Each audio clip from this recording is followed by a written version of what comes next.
आदिकाल की पृष्ठभूमि, क्या साहित्यिक परिस्थितियां थी, क्या सामाजिक परिस्थितियां थी, और प्रवृत्तियों के बारे में। आदिकालीन साहित्य की मुख्य प्रवृत्तियां क्या थी और किस तरीके से उनको साहित्य इतिहासकार इंगित करते हैं, ये सब कुछ हम आज की क्लास में पढ़ने वाले हैं। लगभग 8वीं से लेकर के और 14वीं शताब्दी तक का जो साहित्य है, उस साहित्य को ध्यान में रखकर इस काल को आदिकाल नाम दिया है हिंदी साहित्य इतिहास में। आदि का मतलब आरंभ, शुरुआत, और किसकी शुरुआत? हिंदी साहित्य की शुरुआत। ठीक है, और एक चीज और बताऊंगा जब हम पढ़ेंगे सबसे लास्ट में, कि भाषा के स्तर पर क्या वास्तव में ये आदिकाल है या नहीं है। जब प्रश्न किया जाता है भाषाई स्तर पर, भाषा के विकास को लेकर के, तब कई बार जो है वो एक अड़चन पैदा करता है ये प्रश्न, क्योंकि ऐसा तो है नहीं कि ये आज का समय है तो हम आज के टाइम को भी हम ठीक तरह से एनालिसिस नहीं कर पा रहे। ये तो 8वीं 14वीं शताब्दी की बात है। इस दौरान किस तरीके के सूत्र मिलते हैं जिसके आधार पे हम ये कह सकते हैं कि ये वास्तव में हिंदी का आदिकाल है। क्लियर? सबसे ज्यादा नामकरण को लेकर जिस काल विशेष के विवाद रहे हैं वो आदिकाल है। सबसे पहले तो जब शुक्ल जी ने इसको वीर गाथा काल कह दिया, वीर गाथा काल कहते ही प्रश्न लगा, क्योंकि शुक्ल ने खुद अपभ्रंश के साहित्य को, राजस्थानी के साहित्य को किनारे रखा है, उसको सम्मिलित नहीं किया है। तो शुक्ल जी के इस नामकरण के जो आधार ग्रंथ थे, 12 ग्रंथ है जिनके बारे में हम चर्चा करेंगे कि कौन से वो 12 ग्रंथ है जिनके आधार पे इसका नामकरण आदिकाल किया गया। उन 12 ग्रंथों में भी मुख्यतः 4 ही ग्रंथ ऐसे हैं जो इस नाम को प्रतिपादित करते हैं, इस नाम को साबित करते हैं। इसके अलावा जो दूसरा साहित्य है वो लगभग लौकिक साहित्य की श्रेणी में हम रख सकते हैं, या द्विवेदी जी इसको लौकिक साहित्य की श्रेणी में रखते हैं। तो जब जिस बंदे ने वीर गाथा काल नाम दिया, उसके पीछे उसने एक आधार अपना रखा कि मैं इन इन ग्रंथों और इन इन प्रवृत्तियों को ध्यान में रख करके इस काल को वीर गाथा काल कहता हूं। तो द्विवेदी और द्विवेदी के साथ के जो लोग थे उन्होंने प्रश्न चिन्ह लगाया कि क्या वीर गाथात्मक साहित्य के अलावा कुछ और प्रकार का साहित्य इस लंबे समय में, 8वीं शताब्दी से 14वीं शताब्दी एक लंबा टाइम पीरियड है, तो इस दौरान नहीं लिखा गया। बाद में जब हम राम कुमार वर्मा के साहित्य इतिहास की बात करते हैं या राहुल सांकृत्यायन जी के साहित्य इतिहास की बात करते हैं, तो वो तो इसका टाइम पीरियड और लंबा कर देते हैं। तो क्या इस पूरे लंबे टाइम स्केल में सिर्फ एक ही प्रकार का साहित्य लिखा गया, वीर गाथात्मक या चारण साहित्य वो कहते हैं, ग्रियर्सन भी इसको चारण काल के नाम से लिखते हैं। तो क्या सिर्फ चारणों ने ही साहित्य लिखा, या चारणों ने जो लिखा वही साहित्य की श्रेणी में आएगा, दूसरा नहीं आएगा? ये सारे के सारे प्रश्न द्विवेदी जी द्वारा उठाए गए, और अपने आप में ये प्रश्न उचित भी थे। ऐसा नहीं कि अनुचित प्रश्न उठा लिए या जो भी मन में आया उसको प्रश्न बना के प्रस्तुत कर दिया। बिल्कुल इसके पीछे उनके ठोस प्रमाण हैं कि आप वो किताबें लाकर दिखाते हैं, वो ग्रंथ दिखाते हैं, उनको कोट करते हुए कहते हैं कि आप इन किताबों को कहाँ रखेंगे, क्या ये जो है वीर गाथा काल के साहित्य का हिस्सा नहीं है, और नहीं है तो क्यों नहीं है? तब दिमाग में आया कि इसका एक और नामकरण जो है ना, जो इसके समय के साहित्य को अच्छे तरीके से पुष्ट करे, मॉनिटर करे, ऐसा कोई नाम जो है वो हमें सोचना पड़ेगा, देना पड़ेगा। क्योंकि ये हिंदी का प्रारंभिक काल था। हिंदी जो है एक भाषा के तौर पे धीरे धीरे करके बलवती हो रही थी। इसी वजह से द्विवेदी इस काल को आदि के नाम से संज्ञा देते हुए कहते हैं कि ये आदि काल है। इसका? हिंदी का, हिंदी के साहित्य का आदिकाल है, भाषा का आदिकाल नहीं, हिंदी भाषा के साहित्य का आदिकाल वो इसको कहते हैं। बाद में ये जो नामकरण है, इस नामकरण जो शुक्ल का जो नामकरण था उस पे जब प्रश्न चिन्ह उठाए तो उनका हर एक कालखंड का दोहरा नामकरण जो था उनके पास था। और वीर गाथा काल को ही वो क्या कहते हैं, आदिकाल कहते हैं। वजह है भाषा का प्रारंभिक या भाषा के साहित्य का प्रारंभिक चरण होने के कारण वो इसको आदिकाल कहते हैं। ठीक है, भाषा के विकास की दृष्टि से ठीक ढंग से नहीं साबित कर पाते हैं, कोई भी नहीं कर पाते, क्योंकि एक रीजन है, ये ऐसा समय था आदिकाल का जिस समय न तो हिंदी शुद्ध रूप से दिखाई देती है और न ही अपभ्रंश शुद्ध रूप से दिखाई देती है। तब तब क्या नाम दे इसको, तब नाम आता है संधि काल। लेकिन उसको भी राम कुमार वर्मा भाषा की दृष्टि से संधि काल नहीं कहते हैं, ये ध्यान रखना। राम कुमार वर्मा संधि काल क्यों कहते हैं, इसके पीछे कारण क्या है, इसके पीछे रीजन है सिद्धों की और नाथों की रचनाएं।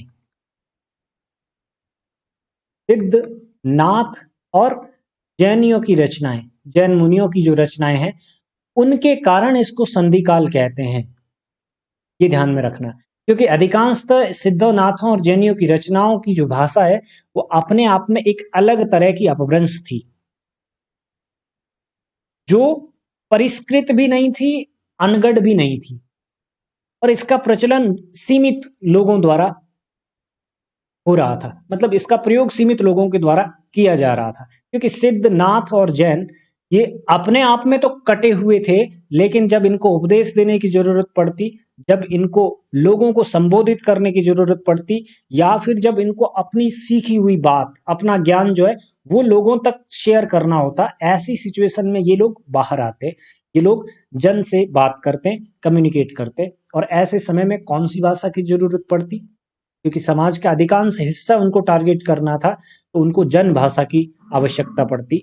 शुद्ध अपभ्रंश में करते तब भी समस्या थी, और जो परिपक्व, जो हिंदी धीरे धीरे परिपक्व हो रही थी बोलियों के माध्यम से, उसमें बात करते तो एक लिमिटेड ऑडियंस को ही टारगेट कर सकते। ये एक बड़ी प्रॉब्लम थी इन लोगों के लिए।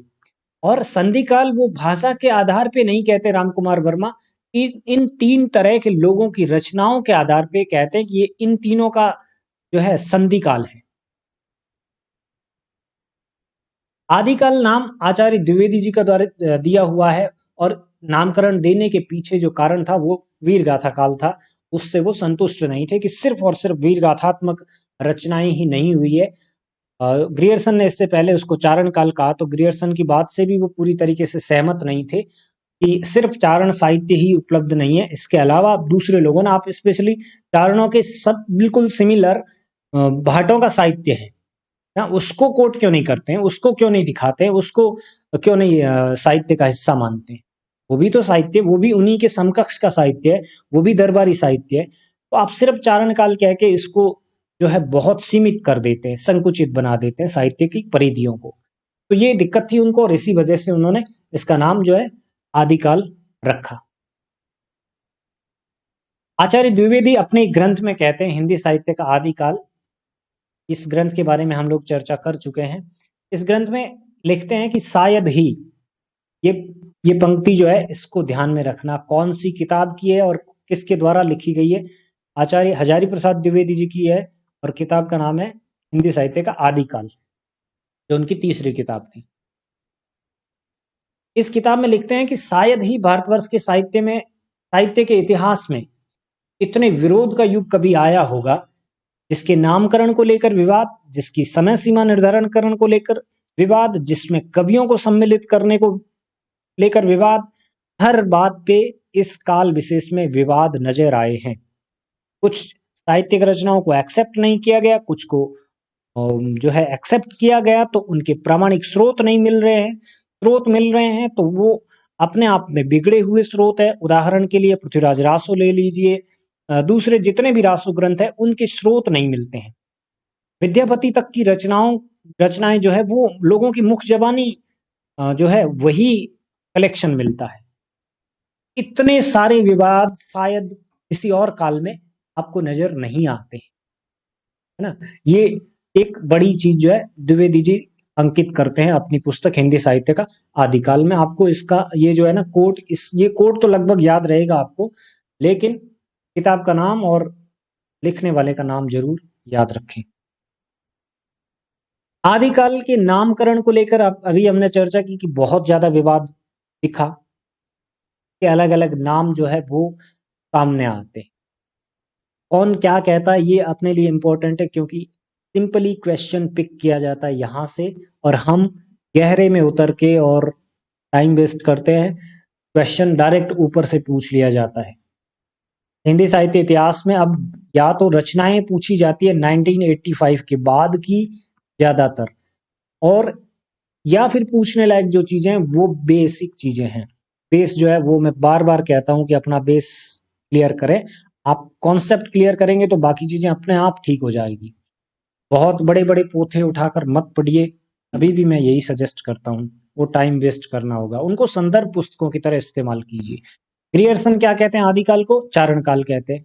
वजह है चारण साहित्य की रचनाओं के कारण अत्यधिक चारण साहित्य उपलब्ध होता है इनको इस समय विशेष में, क्योंकि ये कर्नल टॉड को फॉलो करते हैं। और कर्नल टॉड अपने एक ग्रंथ में, जिसमें वो राजस्थान का इतिहास, पश्चिमी राजस्थान का इतिहास लिखते हैं, उस ग्रंथ में बार बार साहित्यिक रचनाओं के लिए चारणों का नाम लेते हैं, और इसी वजह से ग्रियर्सन पहले इस काल को चारण काल के नाम से पुकारते हैं। और अधिकांशतः दरबारी साहित्य जो है वो चारणों द्वारा लिखा हुआ मिलता है। हालांकि चारण और भाट दोनों लोगों द्वारा ये रचनाएं की जाती थी।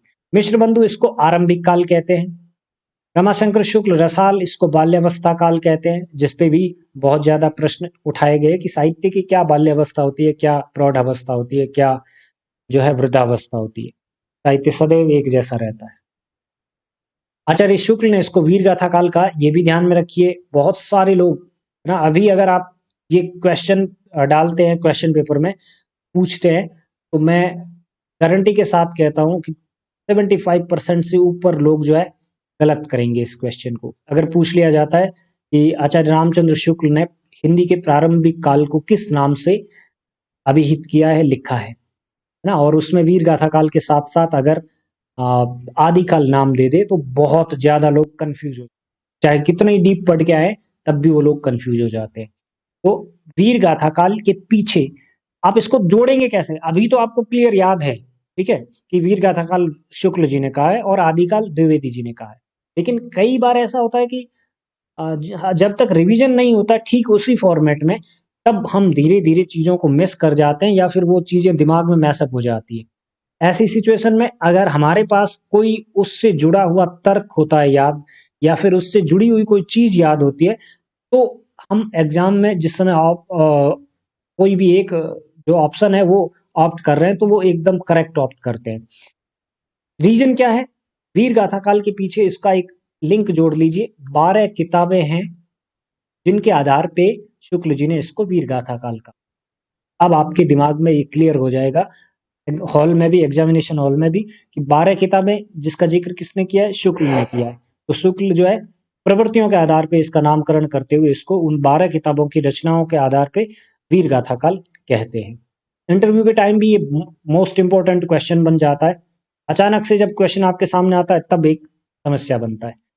राहुल जी इसको कहते हैं सिद्ध सामंत काल, और डॉक्टर राम कुमार और सामंत काल की रचनाएं कौन सी है? वही रचनाएं हैं जो ग्रियर्सन गिनाते हैं, और कोई नया तर्क नहीं है इनके पास, लेकिन सिद्धों को शामिल करते हैं, इसके पीछे उनकी मजबूरी है जिसका जिक्र पिछली क्लास में किया था। डॉक्टर राम कुमार वर्मा इसको संधि और चारण काल कहते हैं। संधि काल कहने के पीछे इनका तात्पर्य थोड़ी देर पहले पढ़ा था हमने।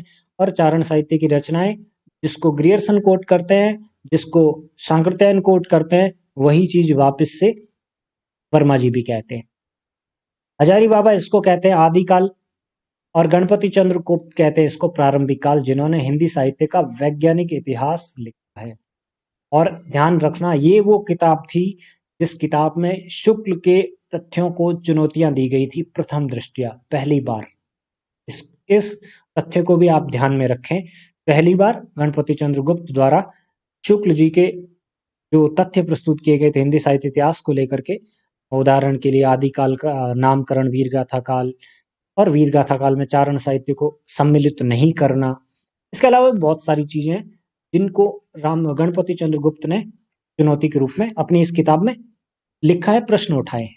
उसके बाद हजारी प्रसाद द्विवेदी ने इनको व्यवस्थित तरीके से और तथ्यात्मक तरीके से क्योंकि इन्होंने जो है ना ये वैज्ञानिक इतिहास लिखा है, नाम वैज्ञानिक जरूर है, लेकिन ये पूर्णतः कलात्मक ढंग से लिखा गया, एक एक कवि की भाषा में लिखा गया, सुबोध इतिहास कह सकते हैं, है ना।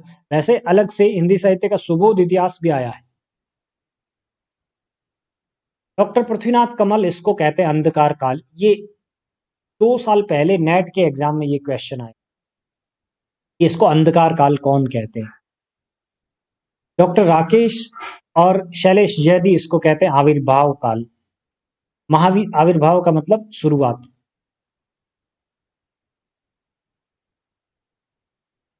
महावीर प्रसाद द्विवेदी इसको बीज वपन काल कहते हैं। बहुत पुराना क्वेश्चन हो गया, बहुत बार पूछा गया है ये। आचार्य विश्वनाथ प्रसाद मिश्र और श्याम सुंदर दास इसको कहते हैं वीर काल। जो किताब मैंने बताई थी हिंदी साहित्य का सरल इतिहास, उसमें आप देखना वीर काल के बारे में ठीक ढंग से समझाया गया है। वीर काल का मतलब क्या? वीर काल का मतलब सिर्फ वीर गाथात्मक रचनाएं नहीं, समाज की वीर गाथात्मक प्रवृत्ति, समाज की हर वर्ग की, चाहे वो मजदूर वर्ग है तब भी उसमें वो प्रवृत्ति है, चाहे वो शासक वर्ग है तब भी उसमें वो प्रवृत्ति है, चाहे वो सैनिक है तब भी उसमें प्रवृत्ति है। इन सारी प्रवृत्तियों को जो है साहित्य में कहीं ना कहीं किसी न किसी रूप में दिखाया गया है। उदाहरण के लिए ऐसी कई अपभ्रंश की रचनाएं हैं जिसमें सियार, लोमड़ी, शेर, बैल, इनके भीतर भी वही चीज दिखाई गई है जो एक योद्धा के भीतर होती है ना। एक चरित्र के तौर पे उनके भीतर भी वही प्रवृत्तियां रहती है, और संभवतः इसी कारण से जो है इसको आचार्य विश्वनाथ प्रसाद वीरकाल कहते हैं। रामशंकर शुक्ल के द्वारा इसको कहा गया जय काव्य काल। ऐसा काल जिसमें जय की घोषणा की गई, जय की बात की गई। किसकी जय? राजाओं की जय। और किसके द्वारा की गई? आश्रयदाता, आश्रय प्राप्त कवियों के द्वारा आश्रयदाताओं की प्रशंसा की गई, चारण कवियों के द्वारा अधिकांशतः, और इसके अलावा जो भाट इत्यादि हुआ करते थे उनके द्वारा। इसलिए इसको क्या बोलते हैं? जय काव्य काल। एक ऐसा काल जिसमें अधिकांशतः जय की बात की गई। मोहन अवस्थी इसको कहते हैं आधार काल। किसका आधार काल? हिंदी का आधार काल। भाषा के आधार पे वो ये बात कहते हैं कि भाषा को एक आधार मिलने लगा था। शंभुनाथ सिंह इसको प्राचीन काल कहते हैं। नाम से ही विवाद खड़ा कर देते हैं शंभुनाथ सिंह। प्राचीन काल का मतलब क्या? किसका प्राचीन काल? तो ठीक वैसा ही जैसे कि रमा शुक्ल रसाल बाल्यावस्था काल कहकर के एक विवाद खड़ा कर देते हैं, ठीक उसी तरीके का विवाद इनके नामकरण पर भी दिखता है। वासुदेव सिंह इसको उद्भव काल कहते हैं, जो कि एक अच्छा ऑप्शन था आदिकाल की तरह, लेकिन सारी चीजों को ये समाहित नहीं कर पा रहा था, इस वजह से इतना ज्यादा ये चर्चित नहीं हुआ। डॉक्टर धीरेन्द्र गुलेरी जी, श्याम सुंदर जी इसको अपभ्रंश काल कहते हैं। और गुलेरी जी के बारे में एक चीज आपको बताई थी कि पुरानी हिंदी का भी अपना मत जो है वो यहीं पे वो प्रस्तुत करते हैं। अपभ्रंश का एक रूप, उसी को क्या कहते हैं? पुरानी हिंदी, जो धीरे धीरे करके हिंदी में तब्दील हो रहा था। यानी कि हिंदी और अपभ्रंश के ठीक बीच का जो भाषा बरतने का तरीका था वो क्या कहलाता है? पुरानी हिंदी कहलाता है। एक शैली